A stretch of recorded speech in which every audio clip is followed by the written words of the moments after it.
माँ वाणी को प्रणाम करता हूँ। देवादेव भगवान महादेव शिव माँ जगदम्बा को प्रणाम। आज का आयोजन हमने प्रारंभ किया था कवित्री सुभद्रा कुमारी चौहान की पुण्यतिथि पर और माँ वाणी के पावन दिवस पर इस आयोजन को हम संपन्न करेंगे। सीधे सीधे चार पंक्तियां अपने परिचय की रखते हुए 5-10 मिनट का संक्षिप्त का पाठ पुस्तक से लेकर ही करता हूं। रोहित भाई साहब पंक्तियां निवेदित करता हूं। आदरणीय अध्यक्ष जी, हमारा समृद्ध कविकुल है। सीधे सीधे निज भाई पंक्तियां, चार पंक्तियां अपने परिचय की, अपने बुंदेलखंड की मिट्टी की पंक्तियां कि हवन में मंत्र के संग गंधवा अंगार बोलेगा, हमारी कलम बोलेगी, तेरा अखबार बोलेगा। हवन में हो सकता है ये पंक्तियां मुझसे पहले मेरे जनपद पे आ गई हो, मेरा तो पहला का पाठ है अपने जनपद में, फिर भी पंक्तियां हवन में मंत्र के संग गंधवा अंगार बोलेगा, हमारी कलम बोलेगी, तेरा अखबार बोलेगा।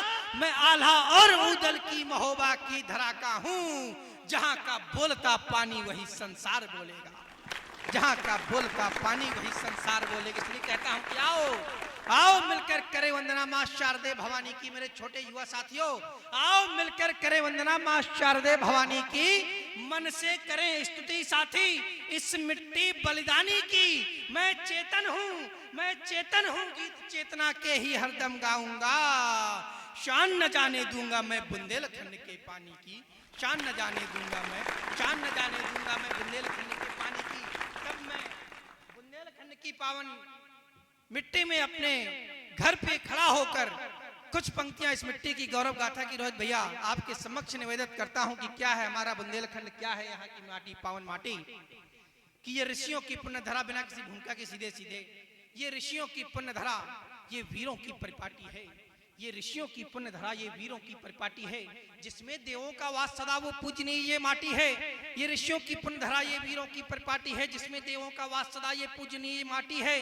ये संस्कार की जननी है, ये शुचिता की परिचायक है, ये सदाचार की रक्षक है, बहुविध पूजन के लायक है। इसकी मिट्टी में स्वयं राम वनवासी समय बिताते हैं। इसमें ही रह के तुलसीदास पावन सा काव्य रचाते हैं। इसमें प्रकृति के सभी रंग नदियों का रूप सुनहरा है। इसमें नदियों की कलकल है, पर्वत शिखरों का पहरा है। लेती जब केन उफान यहाँ बालू के टीले लग जाते, चंबल का रूप बदलता ज्यों घाटी के गांव समट जाते। नदनाल कछारों ने इसके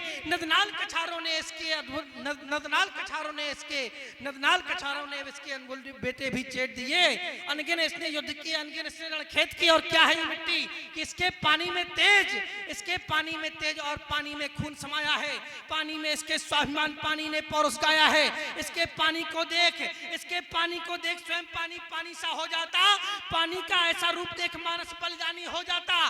पानी में इसके शौर्य भरा, पानी में भरा हौसला है। पानी में इसके दांव पेच, पानी में युद्ध कला है। और पानी में पूरी दुनिया पूरी दुनिया की बहती जितनी भी धारें हैं, बुंदेलखंड के पानी में उससे ज्यादा तलवारें हैं।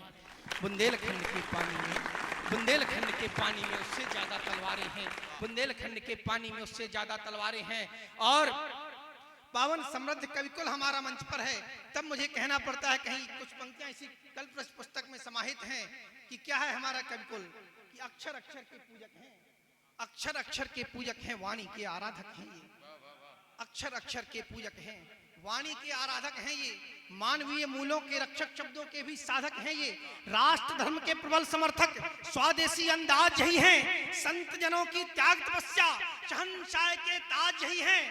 उमा और कैलाशपति के मन का अंतर्द्वंद यही है। वाल्मीकि रामायण भी है, मानस के भी छंद यही हैं। ये कबीर की साखी है, पावन गुरुवाणी ये है। नदियों के कलकल से बहती कविता कल्याणी ये है। सूरदास के वात्सल्य ममता की पूरी खान यही है।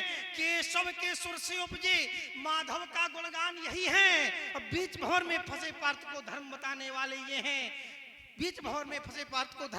वाले ये हैं। कृष्ण रूप में पावन गीता ज्ञान सुनाने वाले ये हैं। सिंहासन की गलती पर भी ये ललकारा करते हैं। वर्तमान के कल भावी इतिहास संवारा करते हैं। पीड़ाओं के गायक भी हैं। राष्ट्रवाद के पोषक ये हैं। स्वर्ग लोक के देवस्वरों के धरती में उद्घोषक ये हैं।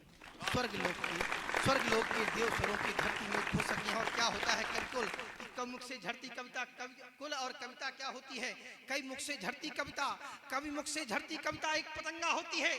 अलंकार रस छंद मिले तो कविता गंगा होती है। घोर निराशा में आशा दे कविता पार लगाती है। अनाचार अधर्म अनीत के सम्मुख ललकार लगाती है। पथ के भूले विषयों को यही राह दिखलाती है। सुप्त शिराओं के भीतर पौरुष यही जगाती है। अंधकार को दूर हटाकर ये प्रकाश भर देती है। बूढ़ों में भी नवतरुणाई का ये उल्लास भर देती है। वो कविता है जो शिशु के सुर से किलकार रही होती। वो कविता है जो माँ के मुख से पुचकार रही होती। वो कविता है जो नेत्र बंद करके गुहार सुन लेती है। पिता रूप में जो बच्चे की हर पुकार सुन लेती है। वो कविता है जिसमें रिश्तों के पावन पल्लव खिलते हैं। वो कविता है जहाँ संवेदना के कुछ अंकुर मिलते हैं। वो कविता है जो बोझ सृष्टि का खुद में साधे रहती है। वो कविता है बोझ सृष्टि का खुद में साधे रहती है। वो कविता है जो हम सबको आपस में बांधे रहती है।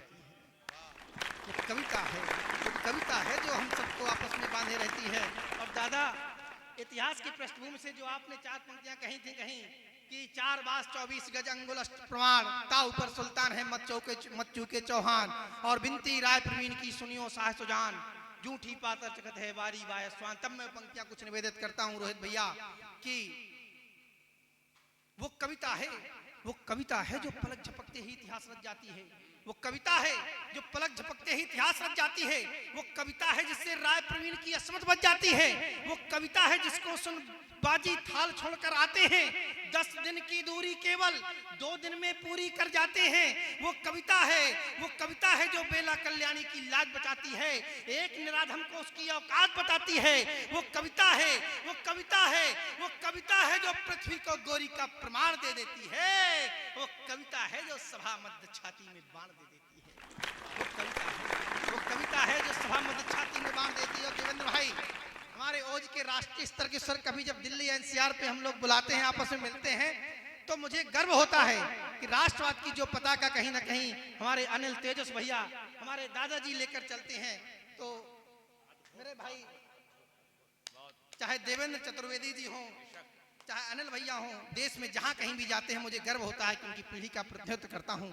और 1, 2, 3 मिनट की कविता सिर्फ जो है, चूंकि सिर्फ कविता ही न कवि का कर्म होना चाहिए, उसमें उचित उपदेश का भी मर्म होना चाहिए। कहीं ना कहीं हमारे पूर्वजों ने जो कहा है, मेरे युवा साथियों, हमारे देश में स्वतंत्रता का आंदोलन पढ़ाया जाता है जब, सिर्फ हम लोग 1857 से उसकी बात शुरू करते हैं, हम 7वीं सदी से नहीं शुरू करते हैं भैया, तब मुझे ये कविता निवेदित करनी पड़ती है। 3 मिनट की कविता रह के अपना स्थान लूंगा। जी, हम छोटे छोटे टुकड़ों में बटे हुए थे, उससे हमारे धर्म का, हमारे देश का, हमारे विभाग का बहुत नुकसान हुआ। तब पंक्तियां सीधे निवेदित करता हूं कि छोटे छोटे भू टुकड़ों में खुद को भूपत्थे मान रहे। आज भी वही परिस्थितियां, हम छोटे छोटे राजनीतिक दलों में बटे हुए हैं, पहले छोटे छोटे रियासतों में बटे हुए थे, उससे देश का और धर्म का बहुत नुकसान हुआ। तब मैं पंक्तियां निवेदित करता हूं सीधे कि छोटे छोटे भू टुकड़ों में खुद को भूपत्थे मान रहे। सबकी अपनी मनमर्जी थी, सबके अलग विधान रहे, चलते थे सबके राजकाज पर, राष्ट्र धर्म का ज्ञान नहीं, धर्म ध्वजा के झुकने का किंचित भी मन में भान नहीं। एक तरफ थे यवन घोर अन्यायी व अत्याचारी, दूजे हिंदू भूपतियों की आपस की फूट रही भारी। एक वो व्यक्ति जिसको मान सम्मान दौलत पद प्रतिष्ठा सब कुछ मिलती है, और उपराष्ट्रपति के पद से नीचे आने के बाद कहता है कि मुझे इस देश में असहिष्णुता है। एक वो हकला जिसे देश में रहने से डर लगता है। तब मुझे वहां से अपनी बात शुरू करनी पड़ती है कि छोटे छोटे भू टुकड़ों में खुद को भूपत्थे मान रहे, सबकी अपनी मनमर्जी थी, सबके अलग विधान रहे, चलते थे सबके राजकाज पर, राष्ट्र धर्म का ज्ञान नहीं, धर्म ध्वजा के झुकने का किंचित भी मन में भान नहीं। एक तरफ थे यवन घोर अन्यायी व अत्याचारी, दूजे हिंदू भूपतियों की आपस की फूट रही भारी। यवनों ने अवसर जान पैर इस मिट्टी में भी बढ़ा दिए, हिंदू राजाओं के सम्मुख राजा हिंदू ही लड़ा दिए, फिर भी कोई राजा हिंदू जागृत कर सका विवेक नहीं। युग दृष्टा वीर शिवा से बन पाया संकट को। वाह। फिर भी कोई हिंदू राजा, यवनों को पूरा समय मिला, यवनों को पूरा समय मिला, पहले तो खुद को खड़ा किया, फिर छोटे छोटे राज्य हड़प इस्लामी शासन बड़ा किया। आए थे चंद लुटेरे पर पढ़ने जिहाद का मंत्र लगे, लूटपाट हत्या बलात्कार करने कुछ षड्यंत्र लगे। उनकी सोच किताबी, उनको कुछ नहीं कबारा था, लूटपाट हत्या बलात्कार करने का मिला इशारा था। ऐसा इस्लामी मूल जहर से भरी हुई फुफकार लिए, दिनों रात बस छद्म युद्ध, निर्बल सम्मुख तलवार लिए, दिनों रात बस छद्म युद्ध। मिलता जो कोई नौनिहार, वो क्रूर मुगलिया काल का दृश्य आपके आंखों के सामने जीवंत करना चाहता हूं कि मिलता जो कोई नौनिहाल निर्दयता से देते संहार, बहन बेटियों की अस्मत करते वो भैंसी तार लूटपाट कर गांवों की सरकार जवानों की देते, आग जनी कर नष्ट समूची फसल किसानों की देती, बूढ़े असहाय सज्जनों के करते तलवारें आर पार, ठोकर पड़ती जो घर बीच मां बहनें देती चीत्कार, निर्दयी हंटरों से देते निर्दोषों की चमड़ी उधेड़, अब भाले के ऊपर पेन मारते थे बच्चे बूढ़े वाधेड़, लूटपाट कर गांवों की सरकार जवानों की देते, आग जनी कर नष्ट समूची फसल किसानों की देती। औरंगजेब सा दैत्य हिंदुओं पर कहर बरपाता था, काट जनेऊ लाशों से वो कांटे पर तुलवाता था, सूत्र सवा मन तौला कर फिर वैसी खाना खाता था। इस्लाम नहीं अपनाने पर लाशों के ढेर लगाता था, मंदिर गुरुद्वारे तोड़ भीषण उत्पात मचाए था, जजिया कर से कमर तोड़ हिंदू आवाज दबाए था। धर्म कर्म था नष्ट भ्रष्ट सब, महफिल थी, झंकारें थी, शौर्य मिला था श्रृंगारों से, खूंटी में तलवारें थी।